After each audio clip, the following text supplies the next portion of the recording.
How do you apply to university? UCAS. Through UCAS, you do everything and anything. UCAS is going to ask for your past and future grades, meaning your GCSE grades and your A-level, the grades that you've either attained or that you're going to attain. So it's very important to get good predicted grades, as this could be the difference between getting a conditional, unconditional, or getting an offer at all. Personal statement. You're going to have to write about yourself. This is your first step into going into the bigger world.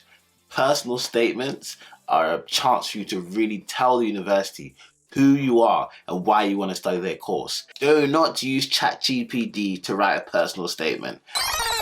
Do not use ChatGPT to write a personal statement. Why? ChatGPT is very robotic and it will not give the emotions and will not convey who you are and how passionate about studying at this university or course you are. References. Teachers can give you references. They can't give you a bad reference, but if no teachers give you any reference, it looks bad. So go to your favorite teacher or teachers that you do very good in class with and ask them for a reference, and they'll write something quick about you, and the university can see, okay, that teacher says that about that individual. I really like that.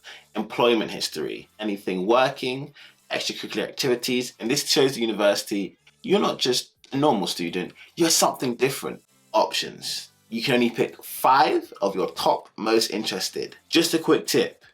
Do your UCAS statement as quick as possible. If you have any questions about applying to university, just leave a comment below. Now that you understand how university works, it's time to start getting ready for university. Check out this video to see how to get ready for university.